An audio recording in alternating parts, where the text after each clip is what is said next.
Types discuss करने जा रहे हैं, ये type with respect to functionality है। तो जो मेजर टाइप्स हैं ऑपरेटर की विद रिस्पेक्ट टू फंक्शनैलिटी वो कौन सी हैं कि हमारे ऑपरेटर जो हैं वो अरिथमेटिक भी हो सकते हैं, लॉजिकल भी हो सकते हैं, रिलेशनल भी हो सकते हैं, असाइनमेंट ऑपरेटर भी यूज करते हैं हम, इंक्रीमेंट डिक्रीमेंट ऑपरेटर होते हैं, एड्रेस ऑफ ऑपरेटर होते हैं। ये कुछ मेजर ऑपरेटर्स हैं जिनका मैंने यहाँ पे मेंशन किया। इसके अलावा और भी ऑपरेटर हैं लेकिन हम इन्हीं ऑपरेटर पे फिलहाल डिस्कशन करेंगे। तो इस लेक्चर के अंदर हम ये सारे ऑपरेटर तो नहीं कवर करेंगे, हम अरिथमेटिक, लॉजिक और रिलेशनल की बात करेंगे और फिर नेक्स्ट लेक्चर में हम असाइनमेंट, इंक्रीमेंट, डिक्रीमेंट और एड्रेस ऑफ ऑपरेटर्स की बात करेंगे। तो स्टार्ट करते हैं अरिथमेटिक ऑपरेटर से। अरिथमेटिक ऑपरेटर्स क्या होते हैं? जिस तरह आपको पता है अरिथमेटिक मैथ के अंदर जो ऑपरेटर यूज होते हैं, प्लस, माइनस, डिवीजन, मल्टीप्लीकेशन, इनको हम अरिथमेटिक ऑपरेशन कहते हैं। और एक चीज और बड़ी इंपॉर्टेंट जो कि याद रखने वाली है यहाँ पे, ये जो हमारे पास अरिथमेटिक ऑपरेटर होते हैं ना, ये हमेशा बाइनरी फॉर्म में होते हैं। बाइनरी फॉर्म से मुराद कि इसके लिए हमें दो ऑपरेंड्स की जरूरत पड़ती है। यानी अगर हमने एडिशन का ऑपरेशन करवाना है तो हम इसी तरह लिखेंगे ना ए प्लस बी, हमें दो ऑपरेंड की जरूरत पड़ेगी, ए और बी। इसी तरह सब्सट्रैक्शन करवाना है तो A minus B for example, division करवाना है या मल्टीप्लीकेशन करवाना है, दो की जरूरत पड़ेगी। अच्छा, यहाँ पे कंफ्यूज नहीं होना कि वो जो मैंने इससे पहले लेक्चर था इंक्रीमेंट डिक्रीमेंट की बात की थी जिसमें 2 दफा प्लस डाला था, तो उस वक्त मैंने कहा था कि यूनरी में यूज होता है, मसलन ए प्लस प्लस, तो आपने उसको, ये प्लस प्लस का मतलब था इंक्रीमेंट ऑपरेटर और ये सिंगल जो प्लस है इसका मतलब है एडिशन, तो इसको आपने कंफ्यूज नहीं अभी करना। तो उसके बाद देखें ये जो डिवीजन है, डिवीजन में एक और बात, डिवीजन की आगे दो टाइप्स हैं। डिवीजन में या तो हम ये वाला ऑपरेटर यूज करेंगे जो कि क्वोशेंट को रिप्रेजेंट करेगा, या ये परसेंटेज वाला साइन यूज करेंगे जो कि रिमाइंडर को रिप्रेजेंट करेगा। क्यों? इसकी रीजन क्या है? देखिए फॉर एग्जांपल मैं कहता हूं मेरे पास 7 है और मैं डिवाइडेड बाय करता हूं 3 से, ठीक है, इस तरह से। अब आपको पता है 3 मल्टीप्लाई अगर मैं 2 करूं, 3 मल्टीप्लाई 2 तो वो होगा 6, मेरे पास रिमाइंडर क्या आ जाएगा 1। तो जब हम डिवीजन का ऑपरेशन करवा रहे होते हैं, हम कोशेंट अगर यूज कर रहे हैं, कोशेंट यहां पे क्या है 2 इस वक्त कोशेंट है। तो जब हम डिवीजन करते हैं तो दो रिजल्ट हमारे पास आते हैं, एक कोशेंट और एक रिमाइंडर। तो अगर रिमाइंडर यहां पे क्या है 1, तो अब अगर हमने रिमाइंडर यूज करना हो तो हम ये वाला परसेंटाइज का साइन यूज करते हैं, और कोशेंट को यूज करना हो तो ये हम फॉरवर्ड स्लैश को यूज करते हैं, और इसी तरह मल्टीप्लीकेशन को हम स्टेरिक से रिप्रेजेंट करते हैं। तो ये हमारे अरिथमेटिक ऑपरेटर्स हैं। और यहां पे देखें एंड पे लिखा हुआ है all arithmetic operators are binary. जब हमने टाइप ऑफ ऑपरेटर पढ़ी थी हमने कहा था बाइनरी ऑपरेटर्स होते हैं ऐसे ऑपरेटर जो कि दो ऑपरेंड के ऊपर जो फंक्शन है उसको, फंक्शनैलिटी को या ऑपरेशन को परफॉर्म करते हैं। तो अरिथमेटिक ऑपरेशन सारे बाइनरी हैं, यानी इसके लिए हमें दो जो है उसकी जरूरत पड़ेगी ऑपरेंड्स की। Relational operators, relational operators are use for comparison purpose. ये कौन कौन से होते हैं? जिस तरह लेस देन हो सकता है, less than equal to, greater than equal to और नॉट इक्वल टू। ये जो आगे ब्रैकेट्स में साइन सिंबल्स आपको नजर आ रहे हैं ये वही हैं जो हम अपनी प्रोग्रामिंग लैंग्वेज में यूज करेंगे। आहिस्ता आहिस्ता जब हम कोर्स में मूव करते जाएंगे आगे की तरफ तो इन चीजों को हम यूज करेंगे। तो ये रिलेशनल ऑपरेटर्स कहलाते हैं।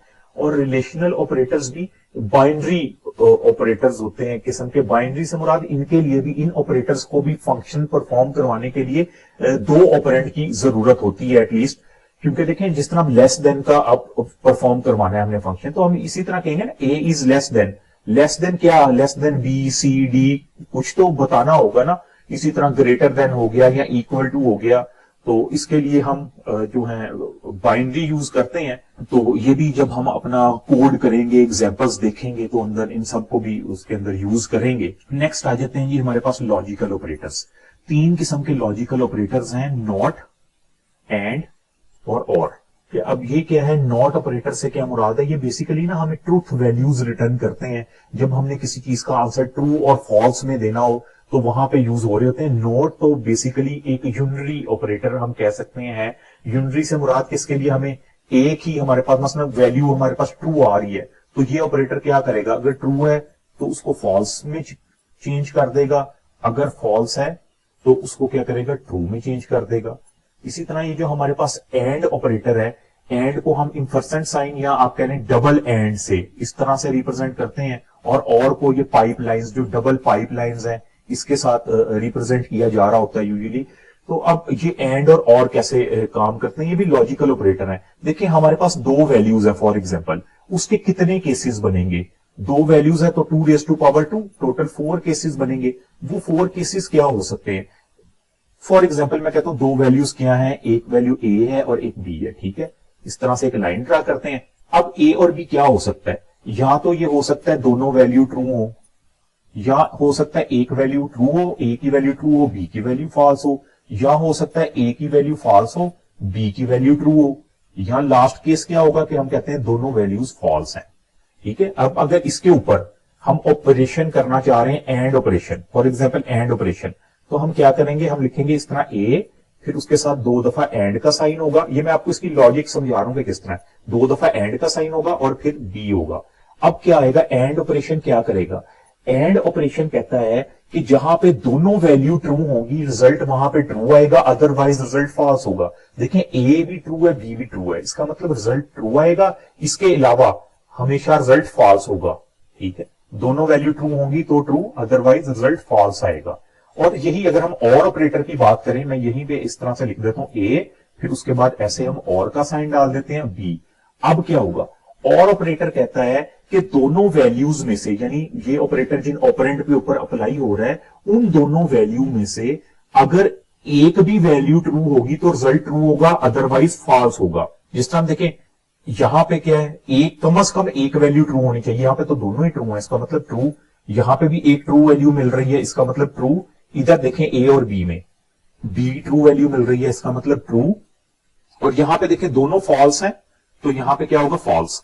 यानी और ऑपरेटर कहता है कि एटलीस्ट वन वैल्यू ट्रू होनी चाहिए, तो उसका रिजल्ट इसी तरह से आएगा। नॉट का मैंने आपको बता दिया, नॉट क्या है, अगर इस केस में देखें मैं कहता हूं मैं नॉट ए करना चाह रहा हूं, नॉट ए, तो नॉट ए करना है तो ये ट्रू है ना, ट्रू को फॉल्स कर देगा, ये दूसरा भी ट्रू है, इसको भी फॉल्स कर देगा, ये वाला फॉल्स है, फॉल्स को ट्रू कर देगा, और ये फॉल्स है, इस फॉल्स को ट्रू कर देगा। इसी तरह अगर हम नॉट बी करें तो वो भी इस तरह से काम करेगा। तो हम कह सकते हैं कि ये नॉट ऑपरेटर है, ये यूनरी भी यूज हो रहा होता है, और एंड और जो है वो बाइनरी भी यूज होते हैं। तो अगर हमने इसको एक से ज्यादा दफा यूज करना है, मसलन हम A and B and C and D करवाना चाह रहे हैं, तो फिर हमें इसको, उस ऑपरेटर को मल्टीपल टाइम्स जो है वो यूज करना पड़ेगा। यानी इसी तरह से नहीं होगा हम ए एंड करके B C D E F सारा करते हैं, इस तरह से नहीं होगा, हम 1 बाय 1 उसको करवाएंगे, यानी मल्टीपल टाइम्स इस ऑपरेटर को हम यूज करेंगे। तो ये बेसिक हमारा कॉन्सेप्ट था कि हमने देख लिया कि हमारे लॉजिकल ऑपरेटर क्या है, हमारे अरिथमेटिक ऑपरेटर्स क्या है, और हमारे रिलेशनल ऑपरेटर्स क्या है। यानी हमने यहाँ पे इन तीनों को डिस्कस कर ली है। हम अपने आने वाले लेक्चर में जो नेक्स्ट 3 है, असाइनमेंट, इंक्रीमेंट एंड डिक्रीमेंट और एड्रेस ऑफ ऑपरेटर्स के बारे में बात करेंगे। Thank you.